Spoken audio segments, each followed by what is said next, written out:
What's up, everybody, and welcome in to another edition of the Sit Down. As always, if you enjoyed my video and you enjoyed this one, make sure you hit the like button and let me know what you think below in the comments. If you're new around here and you're enjoying my videos and you haven't done it yet, make sure you hit the subscribe button so you never miss another Sit Down. I appreciate all the participation, all the new subscribers. Thank you for being here.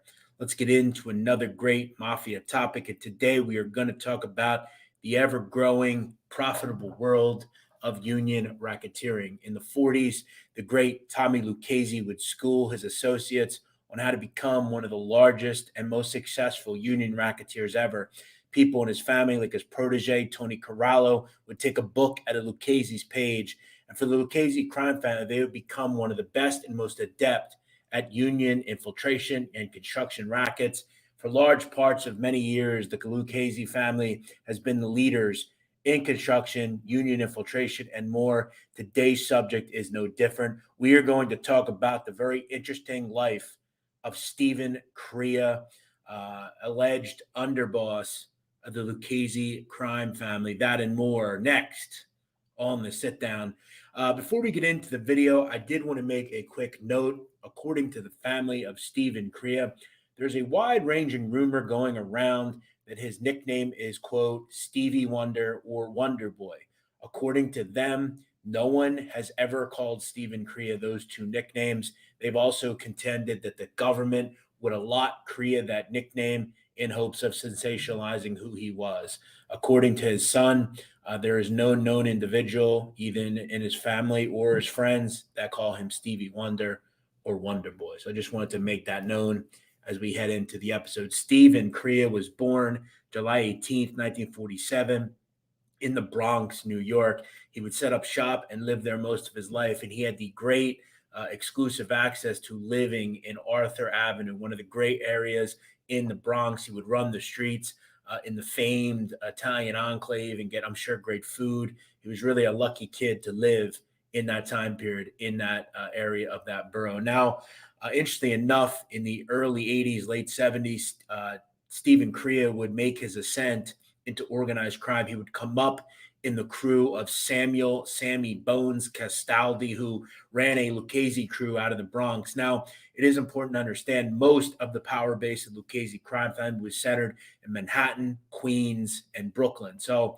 something that is not known is a lot of members were not in the Bronx and Lucchese Crime Family. It was only Castaldi's crew really that was up there, and Crea would slot right in. Now, like many in the brass of the Lucchese crime family, Stevie Crea would take a quick liking to union infiltration and construction racketeering.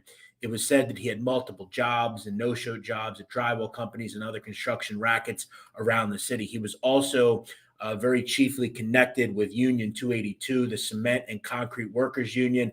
And Crea also at one point ran Local 608, the Carpenters Union. Interestingly enough, around the end of the 2000s, Local 608 was actually diluted and disbanded. It is no longer a working union. Many would argue that a lot of the mob infiltration over the years in that union would lead to his decertification as a union. Now, Stevie Crea wouldn't waste much time. Um, by the early 80s, he was very involved in the developing of the Yonkers waterfront. Now, Yonkers in the early 80s decided that their waterfront needed a very nice revitalization.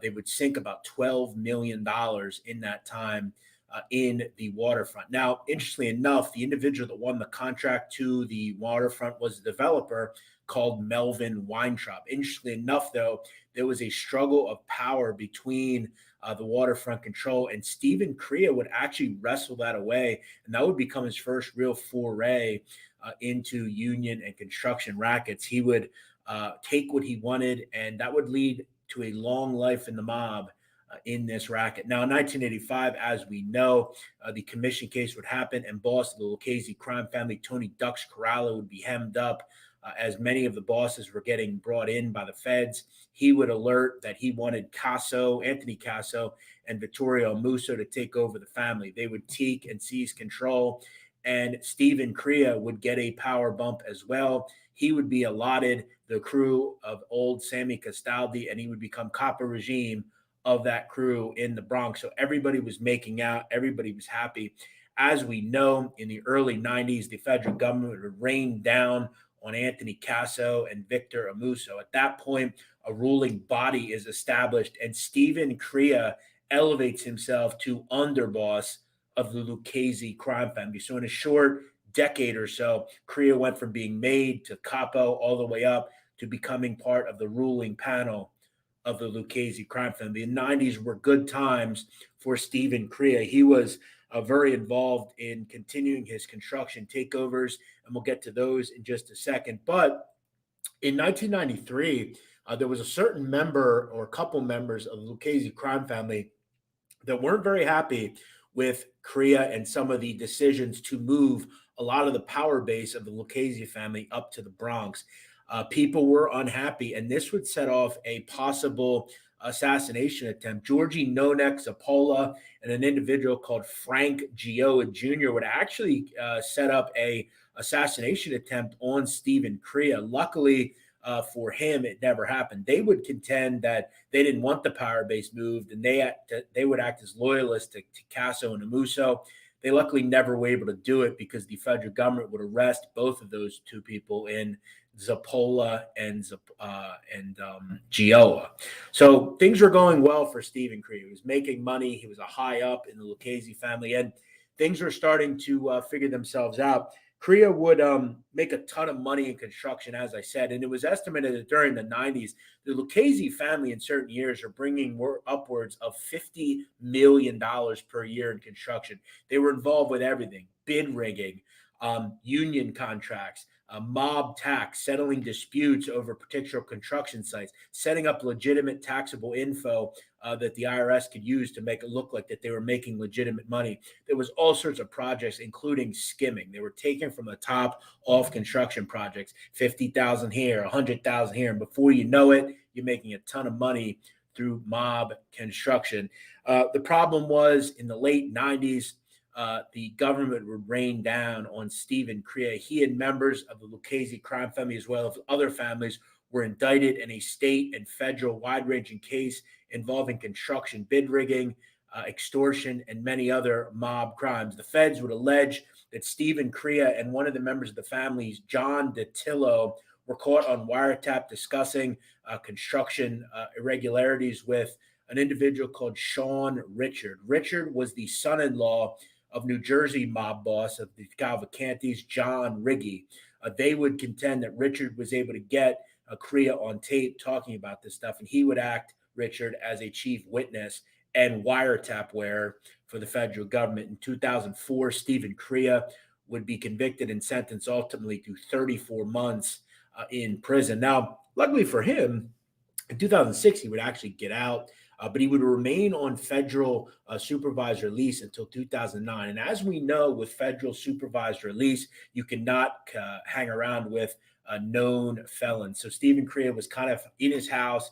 He was buying his time, and he was getting set for his foray into the high echelons of money making, which we'll get to in just a second. In 2010, Stevie Crea was finally off supervised release, and he headed back out onto the streets. In 2010, he would be seen with this individual many times, Big John Castellucci. He and Castellucci would be seen regularly in walk and talks outside of a Pelham Bay social club on Westchester Avenue. Now, it is important to discuss that John Castellucci is actually a member since 2006 of Local 282, the Concrete and Cement Workers Union. And we have to believe that Stevie Crea was getting back into some of his old haunts, figuring out control of unions again. And this would set up some really successful contracts he would get in the 2010s, including a place called Bronx Lebanon Hospital. Now, I want to give you a little background as to what happened. In the 2010s, the state of New York and the city of New York decided that the Bronx Lebanon Hospital needed a makeover. They would set aside tons of money to figure out construction. The chief construction processor in this case and in this Bronx Lebanon Hospital was a construction group called Sparrow Construction. They would allege that the project would cost about $21 million. However, they would submit that they were owed $26 million. They were basically just submitting money amounts for however much they wanted. So the heating and air conditioning might have cost $3 million, but they would say it cost $5 million. And the hospital wasn't looking at any of this. They were just shoving back money. Now the question is, where did the $5 million go that they got on top? It's likely that it went to members of the Lucchese Crime Family, which in 2017, a wide-ranging indictment would happen, which we'll get to. In 2012, Stevie Crea would be involved in a pretty interesting situation outside of a Bronx social club. The federal government would allege that in 2012, Crea would actually get into an argument with an unnamed Bonanno associate. Also there was his son, Stevie Crea Jr., who was also very involved in the Lucchese crime family. There would be some disparaging remarks that were said about Crea Sr., and some things would go into motion, according to the feds.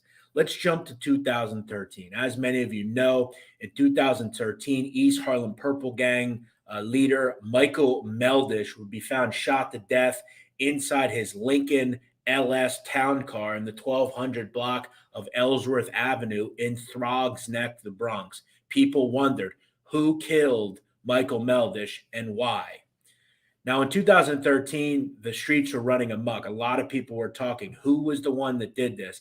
In 2017, there would be a wide-ranging Lucchese bust out, and most of the ruling body of the Lucchese crime family would be arrested. The chief suspects, Stevie Crea Sr., boss of the family, Matthew Madonna, there on the right. In the middle, Terrence T. Caldwell would be arrested for murder, as well as Christopher Ladonio there on the left.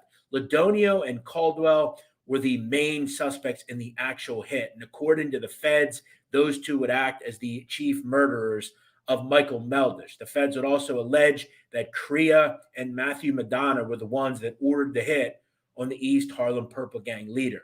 In 2017, other charges will be brought, including conspiracy to commit murder, bookmaking, extortion, drug trafficking, or more.